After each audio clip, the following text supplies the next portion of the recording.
Assalamualaikum warahmatullahi wabarakatuh. Innal hamdalillah nahmaduhu wa nasta'inuhu wa nastaghfiruh wa na'udzu billahi min shururi anfusina wa min sayyiati a'malina. May yahdihillahu fala mudilla lahu wa may yudlil fala hadiya lahu. Asyhadu an la ilaha illallah wahdahu la syarika lahu wa asyhadu anna sayyidana Muhammadan abduhu wa rasuluhu la nabiyya ba'dah. Allahumma salli wa sallim wa barik ala sayyidina wa maulana Muhammadin wa ala alihi wa sahbihi ajma'in. Amma ba'du. Rabbi israh li sadri wa yassir li amri wahlul 'uqdatam min lisani yafqahu qawli. Allahumma fakihna wa fakih auladana fid dini wa 'allimna at-ta'wil.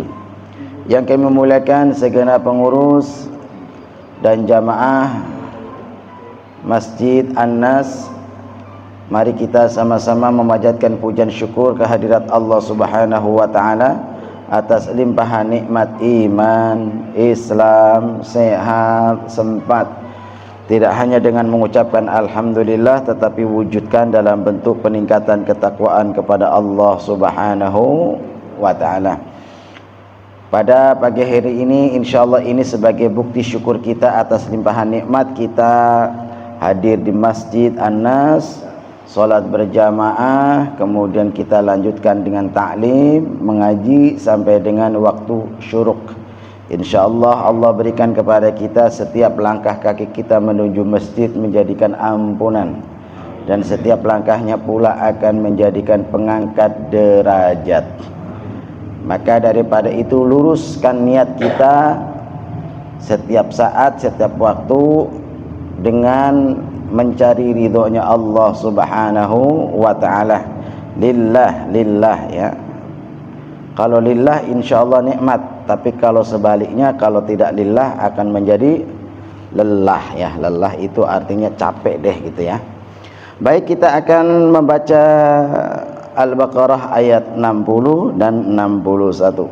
Insyaallah kita juga nanti akan mencoba memahami Al-Baqarah ayat 60 dan 61. Kita ta'awali dengan membaca ta'awudz.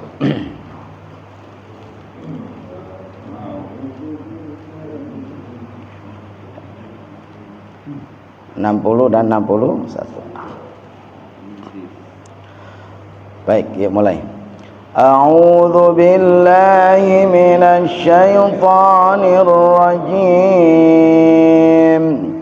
Bismillahirrahmanirrahim.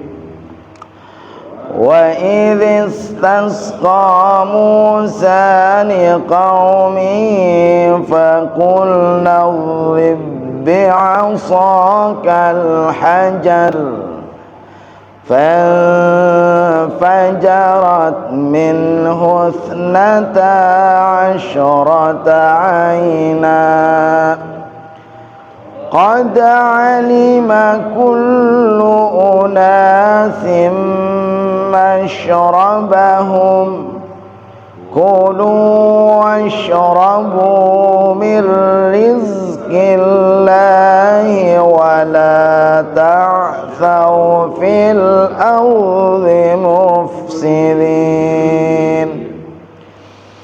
Wa idh qultum ya Musa lan nasbira ala ta'amin wahidin fad'u lana rabbaka yukhrij lana. Kita ulang, yukhrij lana mimma tunbitul ardu min baqliha wa kithaiha wa fumiha wa adasiha wa basaliha. Qala atastabdiluna alladhi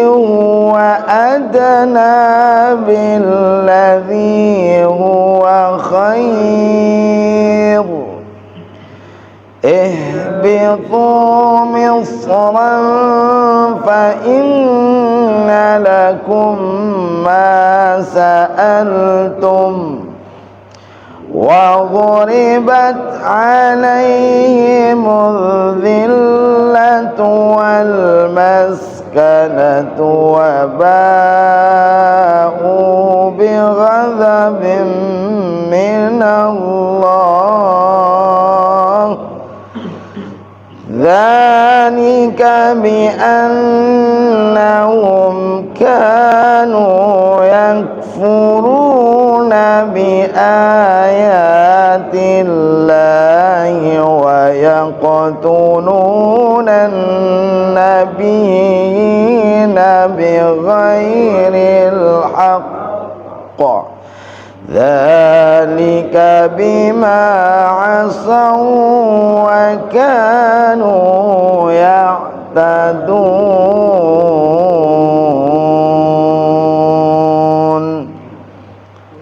صدق Allahul Azim. Kita belajar tahsin. Wa izis apa izis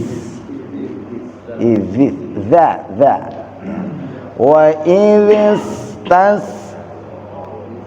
tidak boleh wa idis tas enggak boleh s tapi tahan wa idis tas qa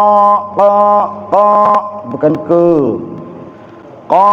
Musa liqau bukan liqau liqaumihi faqul bukan faqul naw tahan ya bukan nadh faqul nadrib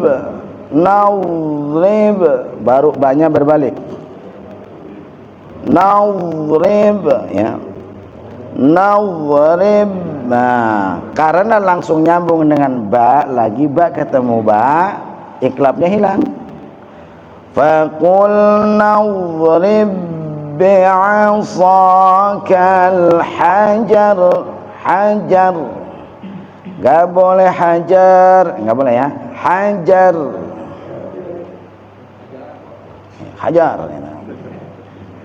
coba ulangi dari wa idis tasqa bareng wa idis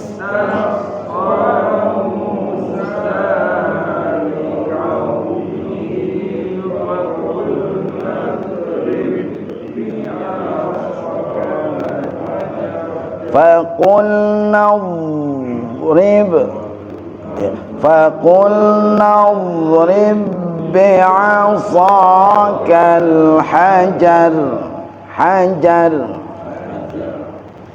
fan ikhfa nun ketemu fa ada alif nggak boleh fa nggak boleh ya tapi langsung fa bukan fan bukan pang fan peyang atau peyang ya bukan peyang fan fajarat minhu nggak boleh jangan nggak boleh minhu. Jadi memang rangkaiannya itu harus apa ya harus tepat ya minhu bukan hus ta min husnata rota jangan jangan rota bukan aina tapi aina na ya asyrata aina coba dari fajarat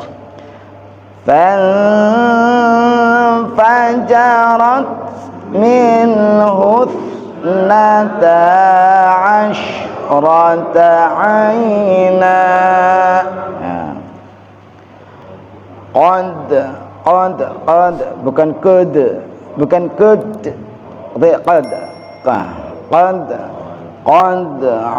qad dalnya qalqalah ya, qad bukan qad jangan qad qad qad alima kul ada tasdid kan, bukan kullu unasim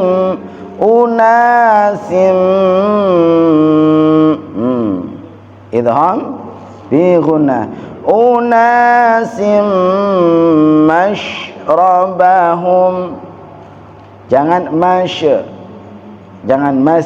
mashrabahum. Qad alima kullu unasim mashrabahum. Coba. Qad alima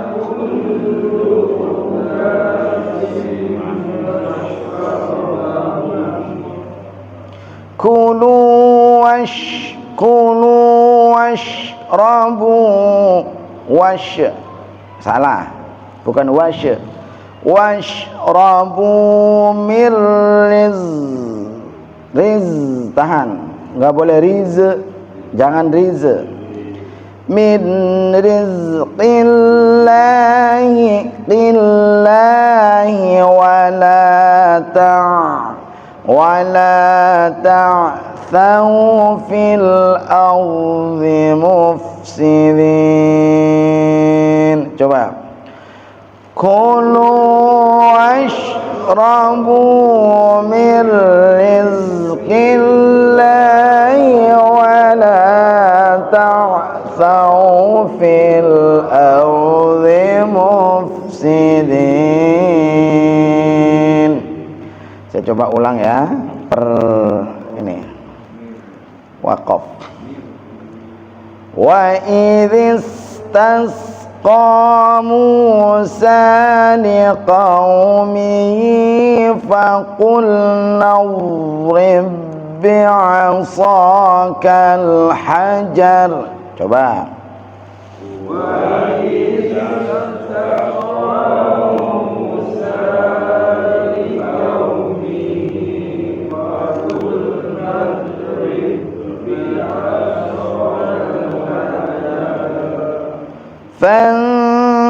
فانفجرت منه اثنتا عشرة عينا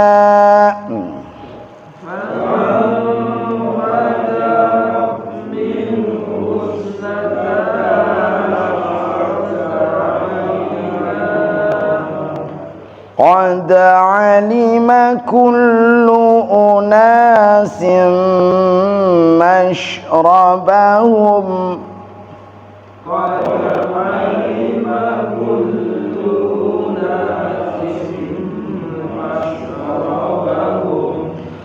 كلوا واشربوا من رزق الله ولا تعثوا في الأرض مفسدين.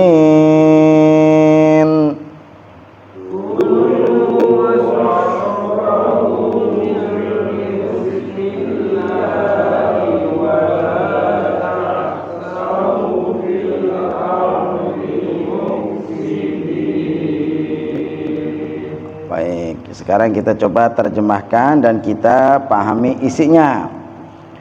Wa'il dan ketika, awalnya wa'il dan istaqa, tapi kemudian dibaca wa'idhis tasqa. Wa'il dan ketika istaqa Musa. Istaqa itu meminta curahan air minum. Istasqa. Siapa yang meminta curahan air minum ini? Musa kepada Allah. Liqaumihi, li untuk kaumnya. Untuk kaumnya. Kaum siapa? Nabi Musa, yaitu Bani Israil. Kemudian Allah menjawab ketika udah istasqa Musa. Musa minta agar dicurahkan air. Faqulna, maka kami berfirman. Kalau Allah menggunakan kata-kata berfirman. Kalau Rasulullah bersabda. Kalau kita berkata. Kalau hewan tergantung. Kalau ayam berkokok. Anjing menggonggong ya. Macam-macam. Kucing mengeong ya. Idrib itu fi'il amr, perintah ya. Idrib, pukullah. Pukul, idrib, suruh pukul. Apa yang dipukul dan pakai apa mukulnya, gitu kan? Bi'asaka, dengan tongkatmu. Jadi Nabi Musa itu bawa tongkat. Kenapa? Apa udah tua? Bukan. Jadi fungsi tongkat Nabi Musa itu sesuai dengan apa? Pekerjaan Nabi Musa atau pencarian Nabi Musa. Apa itu? Menggembala. Maka penggembala itu kan butuh ya tongkat. Buat apa? Satu, mukulin pohon, daun-daunan biar rontok kemudian dimakan, gitu ya, kambing. Apa lagi? Untuk menggiring kan, gitu ya, gitu kan. Dan untuk membantu, ya biasa kalau tongkat biasanya untuk membantu menempa badan ya, ya untuk pegangan lah ya. Jadi fungsinya lebih kepada sebagai alat bantu. Seperti menyingkirkan kan tidak mesti harus nunduk, tapi bisa disingkir-singkirin kalau ada batu-batuan gitu ya, atau ada daun-daunan. Jadi memang itu menjadi alat, bukan tongkat yang turun dari Allah kemudian diberikan, begitu bukan ya. Gambarannya bukan langsung kayak tongkat ajaib langsung turun pakai kayak tongkatnya Doraemon atau tongkatnya siapa itu. Doraemon mah pakai kantong ya, kantong ajaib itu kan. Atau tongkatnya tukang sulap, bukan. Tapi memang tongkat yang biasa digunakan untuk urusan ma'isyah ya, kehidupan, untuk menggembala ya. Diperintahkan bi'asaka, dengan tongkatmu itu yang dipukul al-hajar. Al-hajar itu adalah batu. Maka batu hitam kita nyebutnya hajar aswad ya. Kalau orangnya kehitam-hitaman aswadi. Pak Aswad itu, Aswadiyah ya, aswad. Hajar, tapi kalau hajar aswad itu dulunya itu bukan hitam. Dulunya ketika itu kan batu dari surga ya. Dulu warnanya putih cerah, bercahaya. Kenapa bisa hitam? Karena dosa-dosa manusia. Loh, dosa gimana? Jadi jangan dikira Makkah dan sekitarnya itu selalu dalam perjalanannya adalah selalu untuk tawaf dengan cara yang benar. Ada masa-masa kelam di mana orang-orang itu tawaf dengan tidak berbusana. Jadi mereka punya prinsip berbeda.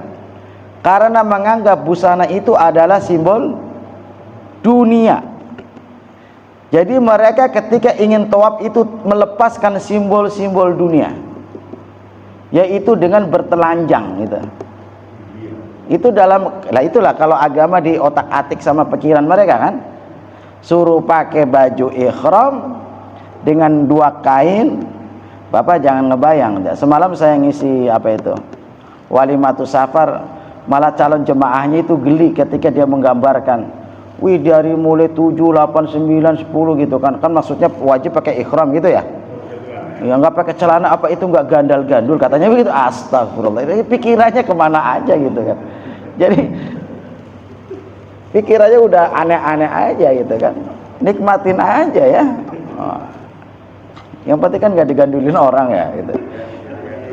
Nikmatin aja, nikmat itu kan angin-angin gitu ya. Nah, orang kalau sudah merasakan nikmat dalam berbusana itu nggak kepikiran urusan apa yang ada di luarnya. Emang itu juga sempet juga itu kepikir sama Aisyah ketika digambarkan bahwasanya nanti manusia dibangkitkan dalam keadaan telanjang dan tidak beralas kaki.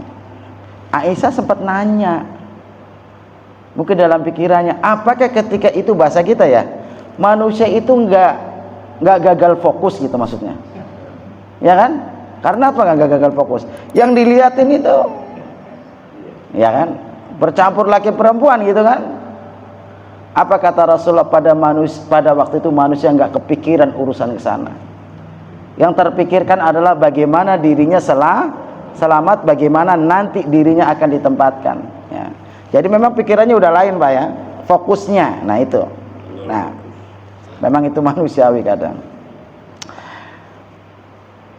Jadi Ka'bah itu pernah juga dikelilingi dengan cara seperti itu tadi, tidak berbusana. Alasannya apa tadi?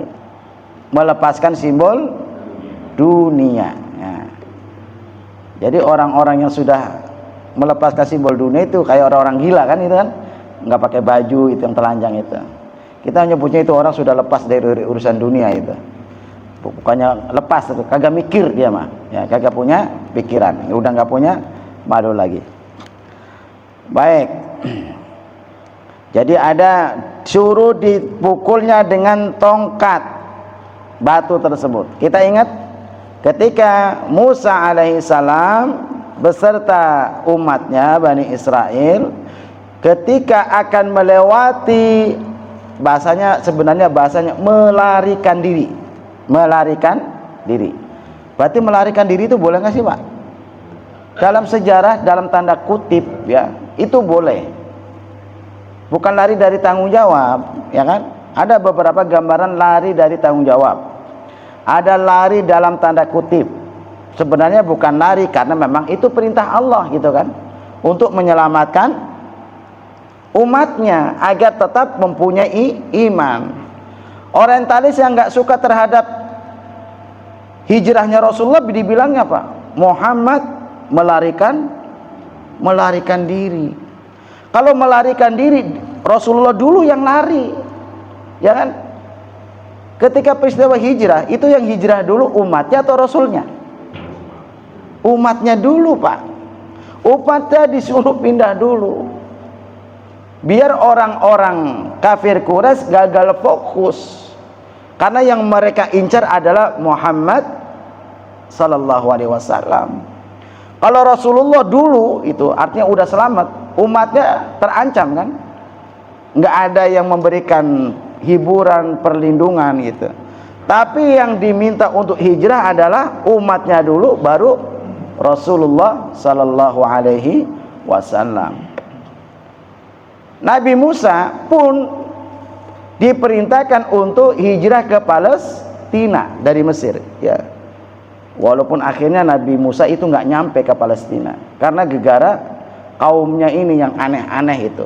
Dalam perjalanannya itu aneh-aneh Pak, mintanya macem-macem, neko-neko, pokoknya Masya Allah nggak ngertiin, pokoknya maunya enak aja. Padahal mereka itu sudah menjadi orang yang tertindas, ingin diselamatkan.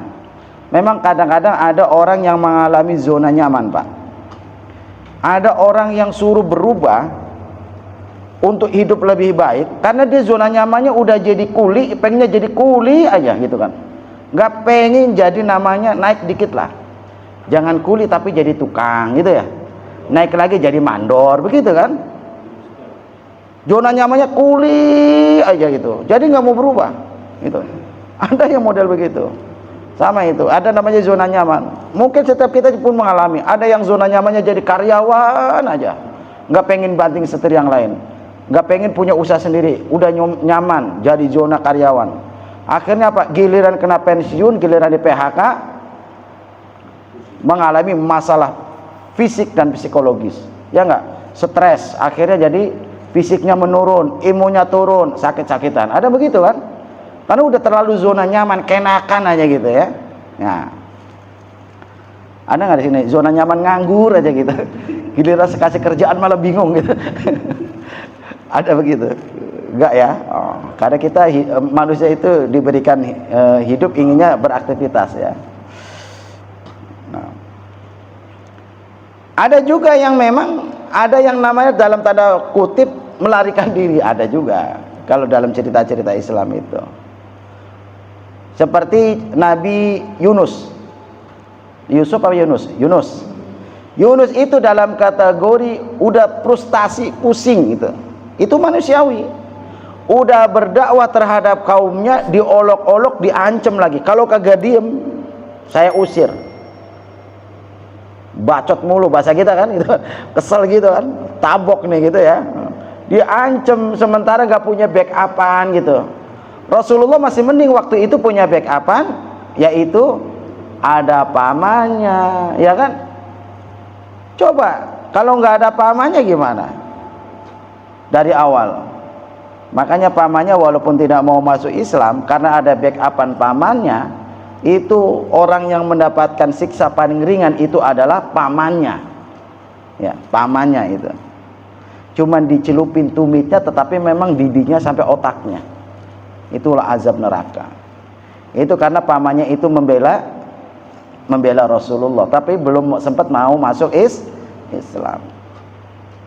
Nabi Yunus, Nabi apa tadi? Yunus gitu kan, pergi meninggalkan kaumnya. Kemudian Allah tegur, Allah uji. Apa? Dia naik kapal, kapalnya terombang-ambing. Dari sini kemudian memberikan kesadaran kepada Nabi Yunus, ini teguran dari Allah untuk dirinya agar kembali. Ternyata dalam kapal itu memberikan informasi, ini kelebihan barang, kelebihan muatan. Barang-barang sudah banyak dikeluarin, masih terombang-ambing, hampir-hampir tenggelam. Solusinya ternyata adalah harus ada yang dibuang ini orang. Dibikin undian biar adil. Keluar nama Nabi Yunus. Beberapa kali banyak yang tidak setuju karena memang Yunus itu orang yang baik-baik. Pengennya yang dibuang itu yang sengkek-sengkek gitu maksudnya. Ya. Yang ngeselin gitu loh. Ngelihat mukanya udah najis bahasa kita itu.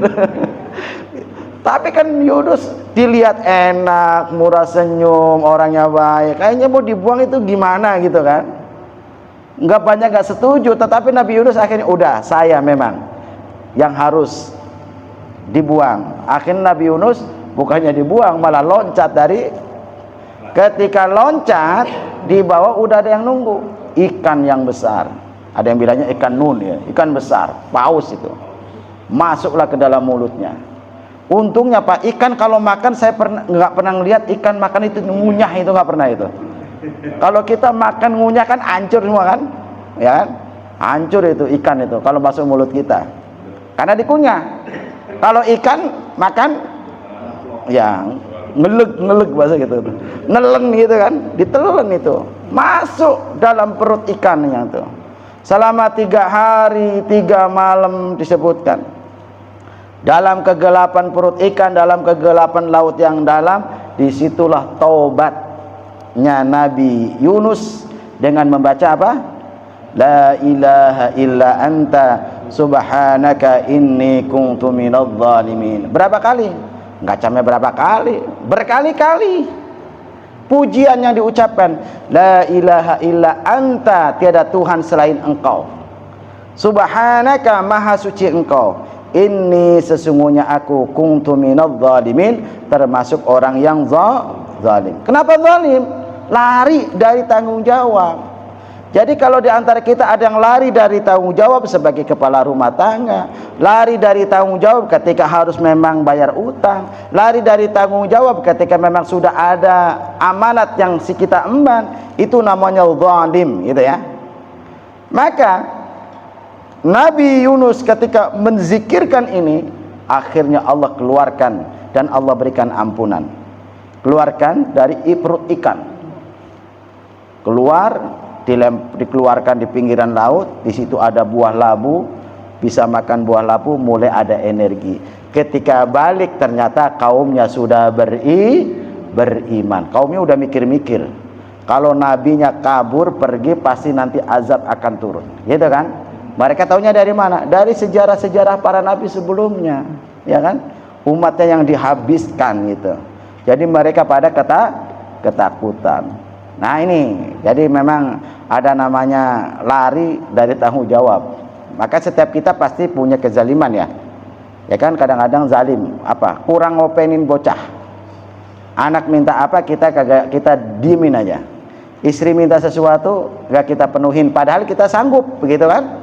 Itu termasuk zalim ya. Padahal kita sanggup. Dan permintaannya juga sebenarnya wajar.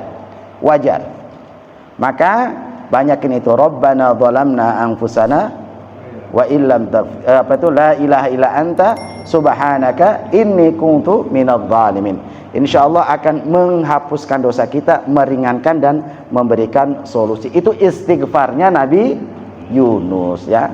Baik.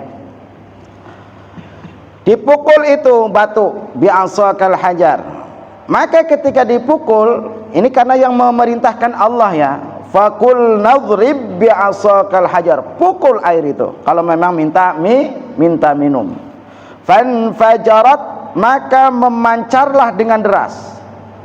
Mancar Pak itu dari batu Pak. Ini namanya mukjizat. Minhu, dari batu tersebut memancarkan air. Ternyata berapa pancaran? Ithna asyrata itu adalah 12. 12 apa? Ainan. Jadi bukan memancar, beda kan kalau mengalir kan bleber ya, ngalir. Kalau nyembur ya, ini memancar mata air, memancar ainan, 12 mata air. Wah, berarti kalau udah mancar kita bahasanya tinggal mangap doang Pak ya, atau tinggal nadanya doang, begitu kan ya. Kalau ngalir gitu aja kan kita mesti ngumpulin, kayak zam-zam itu kan ngumpulin dulu. Kalau ini kan tinggal datang pakai bejana atau pakai tangan atau apa, tinggal minum. Yang unik, kenapa nih 12? Ngapa enggak 11? Kenapa tidak 10 gitu? Ternyata ini menghitung suku Bani Israel. Suku Bani Israel itu ada berapa? Ada 12 suku ya. Dari 2 emak ya. Yaitu ada 12 suku. Kemudian qad sungguh alima telah mengetahui, kullu setiap unasin manusia ya. Artinya 12 suku itu sudah mengetahui, suku-suku Yahudi ini, masyrabahum, tempat minum mereka. Sudah tahu nih suku yang ini 1, 2, 3 sampai 12. Jadi nggak berebut, sudah tahu di mana tempat untuk minumnya. Mungkin bisa jadi karena memang kadang-kadang setiap kita kan biasanya senangnya beda-beda ya. Cangkirnya senangnya beda, jadi bisa ngetahuin, ini mah tempatnya orang Pamulang, ini tempatnya orang Cirenda, bisa jadi kan? Tapi masih sama gitu kan? Nah, bisa jadi karena model-modelnya beda-beda.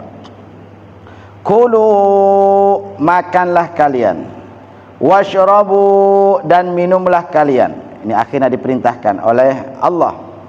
Min, dari rizkillah, rezeki Allah, rizkillah, rizki Allah. Wala, dan janganlah ta'thau ya. Janganlah apa? Ta'thau itu kalian berbuat kejahatan. Fil ardi, di muka bumi, mufsidin, sebagai orang-orang yang berbuat kerusakan. Sudah diberikan nikmat itu, kemudian Allah ingatkan, kulu washrabu, makanlah, minumlah, min rizkillah, dari rezeki Allah, wala ta'thau, dan jangan kamu melakukan kerusakan, fil ardi mufsidin, di muka bumi ya. Memang kalau sudah mintanya Nabi Allah ijabah. Umat Muhammad juga pernah, Rasulullah itu lagi khutbah Pak, dalam hadis riwayat Imam Muslim, khutbah Jumat, tahu-tahu ada yang datang minta kepada Rasulullah, ngadu, ya Rasulullah.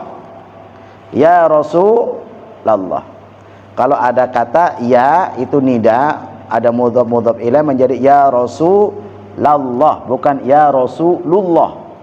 Ya. Kalau masih Rasulullah, bukan Rasulullah. Tapi kalau ada panggilan ya Rasulullah, itu dalam bahasa Arab ya. Kalau dalam bahasa Indonesia mah ya terserah ya Rasulullah, terjemahan ya, terjemahan. Tapi kalau bahasa Arab nanti di fathah. Ya Rasulullah.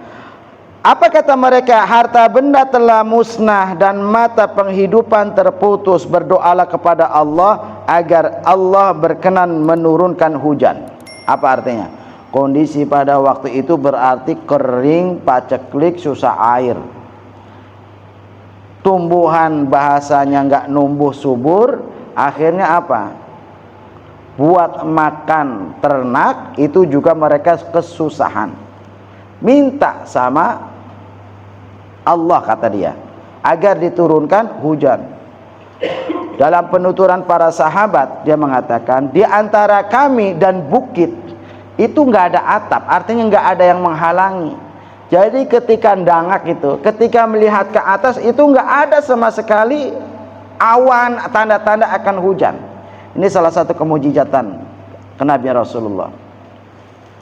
Rasulullah minta itu Pak, pas lagi sholat Jumat itu, minta ya Allah, ya Allah, ya Allah turunkan hujan, ya Allah turunkan hujan, ya Allah turunkan hujan kepada kami. Sampai begitu khusyuknya Rasulullah. Kemudian awan nggak ada. Kemudian dari balik bukit Pak, datang gumpalan awan seperti perisai. Tahu perisai ya? Berarti buletan gitu. Datang, kemudian sampai ke tengah-tengah mereka, turunlah hujan. Ternyata turunnya nggak sejam, 2 jam, seminggu. Repot juga kan? Kemarin repot katanya nggak hujan-hujan, dikasih hujan seminggu. Kata para sahabat itu, kami itu tidak melihat matahari katanya. Selama berapa? Seminggu. Datang lagi kepada Rasulullah ketika Rasulullah sedang khutbah Jumat. Wahai Rasulullah, harta-harta telah musnah. Gimana nggak musnah? Mungkin ya kena banjir. Tahu sendiri model banjir kalau di Arab Saudi ya. Air ngalirnya cepet, ngeresep enggak, tapi lewat. Makanya mobil-mobil itu kan gampang banget kerendam ya. Kalau kita masih bisa kan, ada resapan. Kalau mereka kan bebatuan. Jadi nggak masuk ke tanah tapi lewat mencari lembah. Dan mata pencarian terputus karena hujan terus menerus, nggak bisa dagang ya. Apalagi yang jualan es batu, gitu kan? Iya kan? Kan mau ada orang ngenes itu kan, jualan es batu nggak laku-laku, hujan terus. Nah, apa akhirnya Rasulullah minta? Ya Allah, ya Allah, hentikan hujan. Apa mintanya? Pindahkan hujan agar jangan di atas kami. Akhirnya hujan itu pindahnya adalah ke bukit-bukit, ke gunung-gunung, gitu ya. Artinya apa? Mereka bisa beraktivitas. Ini Rasulullah pun pernah. Jadi karena memang permintaan sahabat ketika dipenuhi, dijawab oleh Allah, dimintakan oleh Rasulullah, dijawab oleh Allah. Ketika sudah terpenuhi mereka ngeluh gitu ya. Itu pun memang tradisi manusia begitu. Di sini ada banyak minta sama DKM, tolonglah gitu kan. Masjid ini dikasih fasilitas begini-begini, AC gitu kan. Jangan-jangan giliran yang ngusulin AC itu sekarang nggak ke masjid-masjid. Bisa jadi kan? Masjid kan kalau ada AC enak gitu kan. Kita jadi sholatnya khusyuk benar. Nah yang ngusulin usul doang habis gitu gak ke masjid-masjid. Ada yang model begitu, ya kan? Tukang usul doang, tetapi malah, nah kalau di sini nggak, dianggap beda tuh nggak sama, saya nggak tahu lah. Banyak usul gitu. Baik, kita coba. Udah, kayaknya ada pertanyaan, silakan. Syuruk sampai 50 berapa ya? 53. Ya, silakan jika ada pertanyaan-pertanyaan, Pak.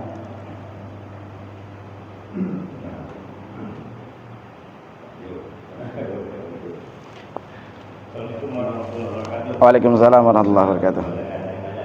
Dan dalam usaha kita untuk memperbaiki tahsin bacaan Al-Quran ini itu tidak terlepas dari kemampuan kita mempelajari tajwidnya.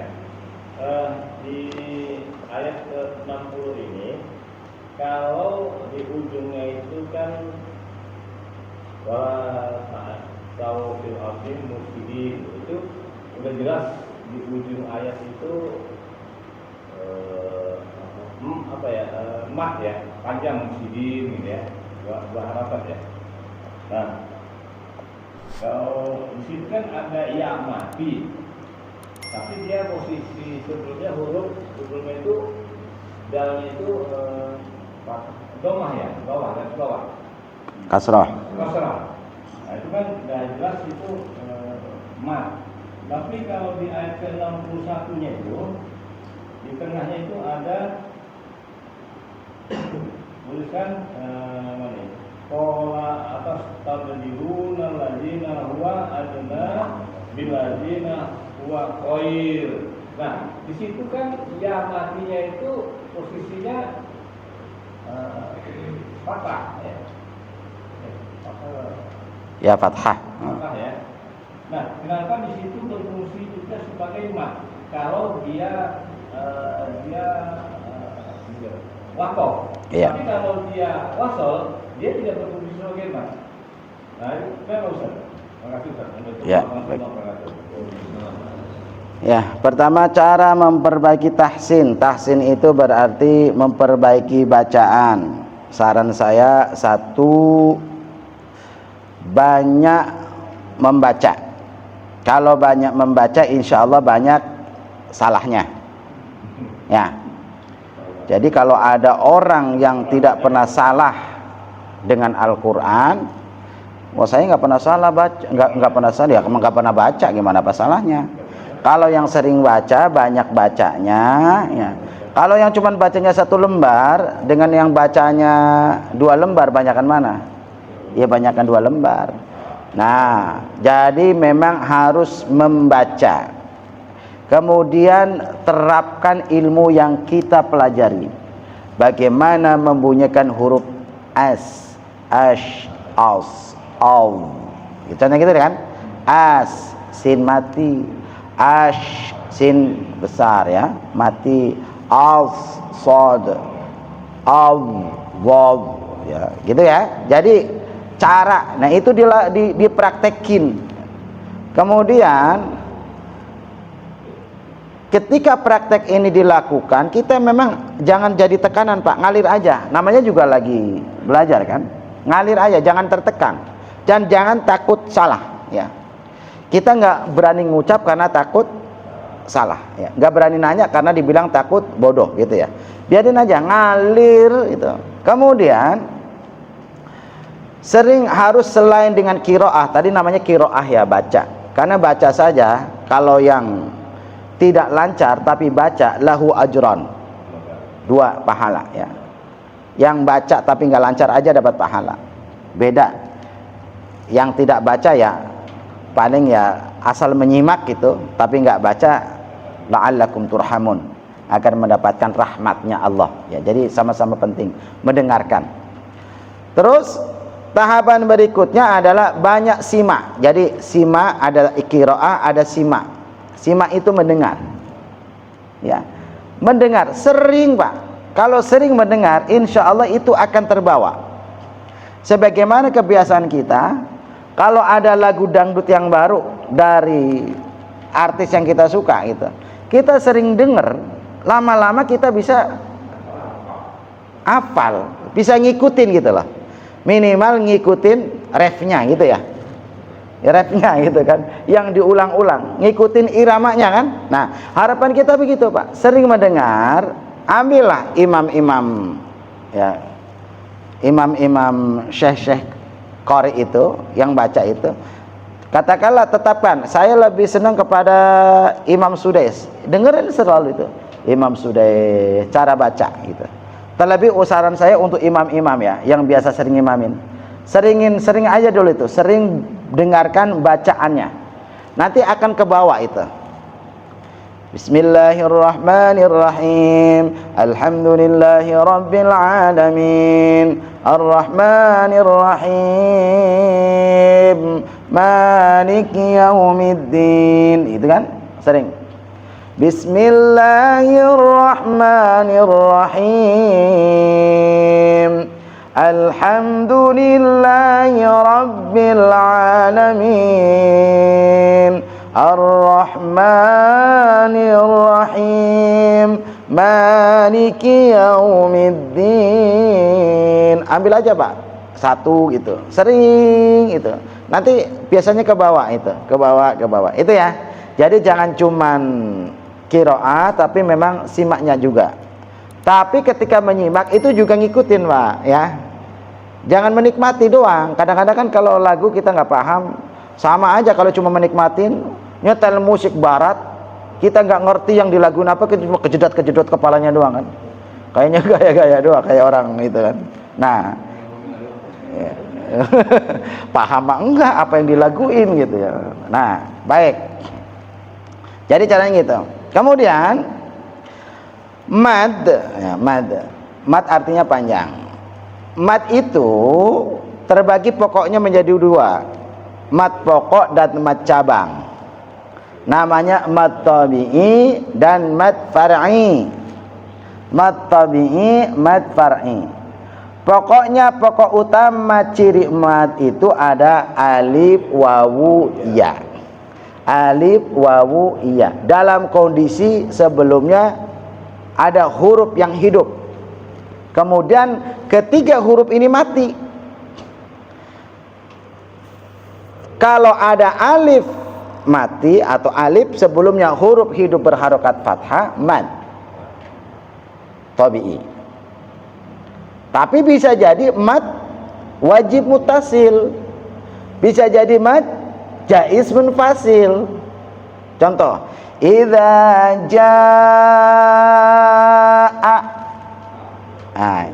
Idza alif zal alif. Yang alif ini kan pertama hidup, idza alif itu mad tabi'i. Tetapi ketika jaa itu mad tabi'i, tapi mad tabi'inya ketemu hamzah, jadi mad wajib muttasil. Harus lebih panjang daripada yang pertama tadi ya. Idza jaa anas, bukan anas, nas ya. Anas, idza jaa nasrullahi wal fath. Fath bukan fathah, enggak juga fath. Nah, bagaimana dengan al-mufsidin? Al-mufsidin pada fil ardi mufsidin ini mad. Tapi karena di terakhir namanya mad arid apa namanya? Lis sukun. Mad arid lis sukun karena di akhir, mad tabi'i yang di akhir, gitu ya. Bagaimana dengan tadi khair? Qala atastabdiluna alladhi huwa adna billadhi huwa khair. Itu jatuhnya apa? Mad lain ya. Ada mad lain karena fathah ada fathah sebelum huruf mad, gitu ya. Ya mati, khair. Nah itu ya. Jadi nanti silakan pelajari, ada namanya mad tabi'i, mad far'i. Tapi ingat, belajar madnya ini fardu kifayah. Tapi bacanya wajib tartil, waratilil Qur'ana tartila. Jadi walaupun nggak ngerti itu mad, pokoknya kalau yang begitu bacanya begini gitu, maksudnya gitu loh. Ini mad arid disukun, mad jaiz, mad far'i, mad lain dan seterusnya.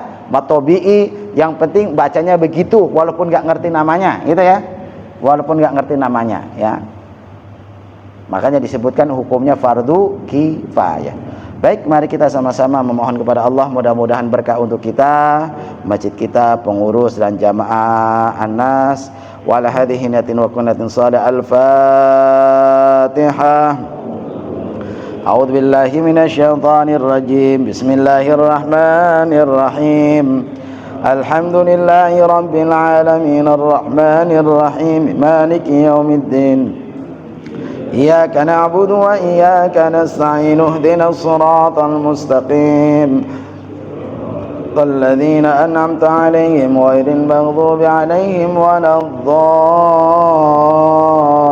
آمين صلى الله عليه وسلم اللهم صل وسلم وبارك على سيدنا محمد والحمد لله رب العالمين حمدا شاكرا حمدا نائما حمدا نعمه وكافي مزيدا يا الله يا ربنا لك الحمد كما ينبغي لجلال وجهك الكريم وعظيم سلطانك اللهم صل على محمد وعلى آل Muhammad. Ya Allah ya Tuhan kami yang maha pengasih yang maha penyayang, curahkan kasih dan sayang-Mu kepada kami ya Allah, terlebih kepada orang tua kami, guru-guru kami, kerabat famili kami, kaum muslimin muslimat yang telah mendahului kami ya Allah. Terimalah iman Islamnya, lapangkan kuburnya, jadikan kuburnya menjadi taman dari taman sorga, dan jadikan mereka termasuk menjadi penghuni sorga yang tinggi ya Allah. Ya Allah ya Tuhan kami hanya kepadamu ya Allah kami mohon selalu mendapatkan petunjuk ke jalan yang lurus penuh nikmat dan rahmat. Jauhkan kami dari jalannya orang-orang yang qala'nat, hindarkan kami dari jalannya orang-orang yang tersesat. Ya Allah ya Tuhan kami, jika di antara kami pengurus Masjid An-Nas, jamaah Masjid An-Nas serta para donatur dan keluarganya ada yang sakit, sembuhkan ya Allah, yang sempit lapangkan ya Allah, yang sulit mudahkan ya Allah, yang punya hajat kabulkan hajat-hajatnya ya Allah, yang punya hutang berikan solusi untuk membayarnya ya Allah, dan berikan kepada kami beserta keluarga kami rezeki yang berkah dan berlimpah. Jika rezeki kami tidak ada, adakan, jika sedikit banyakkan, jika sulit mudahkan, jika jauh dekatkan, jika di langit turunkan, dan jika di bumi keluarkan. Jika rezeki kami tidak ada, adakan, sesungguhnya Engkau maha pemberi rezeki. Ya Allah ya Tuhan kami, jadikan kami termasuk orang-orang yang mampu mensyukuri nikmat yang Engkau anugerahkan kepada kami dan orang tua kami, dan jadikan kami termasuk orang-orang yang bersabar terhadap kesulitan dan ujian yang menimpa kami. Ya Allah ya Tuhan kami, jadikan kami termasuk orang-orang yang akan mendapatkan syafaat dari baginda Rasulullah sallallahu alaihi wasallam, dan jadikan kami termasuk orang-orang yang mencintai Al-Qur'an dan kelak kami mendapatkan syafaat dari Al-Qur'an. Ya Allah ya Tuhan kami, berkahilah kami ya Allah, lindungi keluarga kami ya Allah, jauhkan dari segala macam bala dan penyakit, dan berikan kepada kami ya Allah keluarga-keluarga kami sakinah, mawaddah, warahmah, keturunan-keturunan yang saleh dan salihah, rezeki yang berkah dan berlimpah dan selalu bertambah. Allahumma ya Allah, berikan keselamatan, berikan kebahagiaan kepada kami dan keluarga kami. Rabbana atina min ladunka rahmah wa hayyi' lana min amrina rasyada. Rabbana hab lana min azwajina wa dhurriyyatina qurrata a'yun waj'alna lil muttaqina imama. ربنا آتنا في الدنيا حسنة وفي الآخرة حسنة وقنا عذاب النار وصلى الله على سيدنا محمد وعلى آله وصحبه أجمعين والحمد لله رب العالمين. Terima kasih. Subhanakallahumma bihamdika asyhadu an la ilaha illa anta astaghfiruka wa atubu ilaik. Sallallahu